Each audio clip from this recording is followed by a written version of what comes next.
Hello friends, அனைவருக்கும் வணக்கம். இன்றைக்கி நம்ம என்ன பார்க்க போகிறோம்னு பார்த்தீங்கன்னா, நான் இன்ஸ்டாகிராமில் ஒரு ரீல் பார்த்தேன்.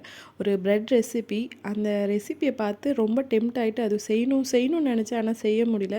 இன்றைக்கி கண்டிப்பாக செஞ்சே ஆகணும்னு அந்த ப்ராசஸை ஸ்டார்ட் பண்ணிட்டேன்.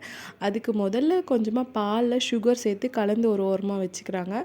அதுக்கப்புறமா இந்த மாதிரி ப்ரெட்டை வந்து பட்டர் தேய்ச்சி டோஸ்ட் பண்ணிக்கிறாங்க. என்கிட்ட பட்டர் இல்லை, ஸோ நம்ம எண்ணெயை விட்டு சூடு பண்ணிக்கலாம். ஓகேங்களா? நம்ம தானே சாப்பிட போகிறோம், எப்படி இருந்தால் என்ன இருக்குது அப்படின்னு இல்லைங்க. நம்மக்கிட்ட என்ன இருக்கோ அதை வச்சு செய்கிறது தானே பெஸ்ட்டு. அதனால தான் இப்போ இதனால் கொஞ்சம் ப்ரௌன் ஆனதுக்கப்புறம் இதில் சுற்றி நம்ம வந்து அதை எடுத்து வச்சுருக்க பாலை வந்து ஊற்றிக்கணும்.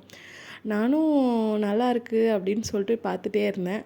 உங்ககிட்ட ஸ்டார்டிங்கில் நல்லாயிருக்கு, ஃபினிஷிங் சரியில்லையப்பா அப்படின்ற மாதிரி தான் இருந்துச்சு. ஒருவேளை நான் தான் மிஸ்டேக் பண்ணிட்டேனா அப்படின்ற மாதிரி எனக்கு தெரியல.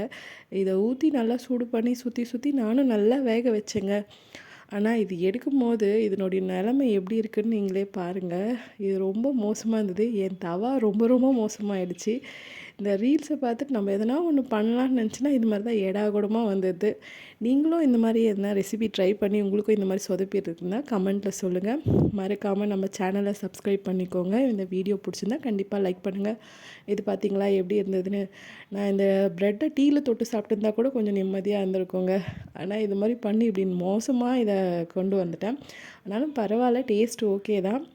அதுக்கு பருத்தி மூட்டை குடோன்லே இருந்திருக்கலாம் அப்படின்ற மாதிரி தான் இருந்துச்சு. பாலில் தொட்டு இல்லைனா டீயில் தொட்டு சாப்பிட்டதுனால என்னுடைய டேஸ்ட் நல்லா இருந்திருக்கும். யாருக்கெல்லாம் பாலில் ப்ரெட்டு தொட்டு சாப்பிட பிடிக்குன்றது கமெண்ட்டில் சொல்லுங்கள்.